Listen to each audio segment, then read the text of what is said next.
আসসালামু আলাইকুম ভিউয়ার্স। আজকে আপনাদেরকে দেখাবো ফেসবুকের ভিডিওর অটো প্লে কিভাবে বন্ধ করবেন। তো আমরা অনেক সময় আছি যখন জনসম্মুখে বা পাশাপাশি মানুষের পাশাপাশি বসে আমরা ফেসবুকের নিউজ ফিড স্ক্রলিং করি, তখন অনাকাঙ্ক্ষিতভাবে আসলে বিভিন্ন ভিডিও চলে আসে, তখন গান অথবা যে কোনো কিছু বেজে ওঠে, তখন আমাদের বিব্রতকর অবস্থায় পড়তে হয়। তাহলে আজকে আমার এই ভিডিওটা দেখে এই সেটিংটা বন্ধ করে আপনি এই বিব্রতকর অবস্থা থেকে মুক্তি পেতে পারেন। তাহলে চলুন কথা না পারে ভিডিও শুরু করা যাক।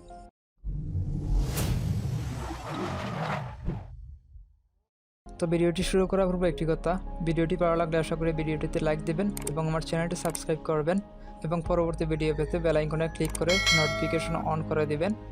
তাহলে চলুন শুরু করা যাক। প্রথমে ফেসবুকের অ্যাপটা ওপেন করবেন। ওপেন করার পর দেখবেন আমার ভিডিওটা এখানে চলতেছে।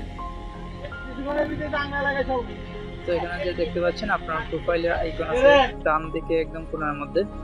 তো ডান দিকে কোণার মধ্যে দেখবেন আপনার প্রোফাইলের আইকন আছে, এখানে ক্লিক করবেন। ক্লিক করার পর একটু স্ক্রল ডাউন করবেন এবং এখানে সেটিংস অ্যান্ড প্রাইভেসি এটা পাবেন। তো এটাতে ক্লিক করবেন। ক্লিক করার পর এখানে সেটিংসের মধ্যে ক্লিক করবেন। তারপর প্রথমেই দেখবেন প্রোফাইল সেটিংস, এখানে ক্লিক করবেন। তারপর স্ক্রল ডাউন করবেন। তারপর দেখবেন যে মিডিয়া অ্যান্ড কন্টাক্টস, তো এখানে ক্লিক করবেন। ক্লিক করার পর এখানে দেখতে পাচ্ছেন যে অটো প্লে একটা অপশন আছে, এখানে ক্লিক করবেন। ক্লিক করার পর এখানে তিনটে অপশন পাবেন। প্রথমটা হচ্ছে one mobile data and wifi connections. তো আপনার এই সেটিংটা যদি অন থাকে তাহলে আপনার মোবাইল ডাটা এবং ওয়াইফাই যে কোনো একটা যদি আপনার ফোনের মধ্যে কানেক্টেড থাকে তাহলে ভিডিওটা অটো প্লে হবে।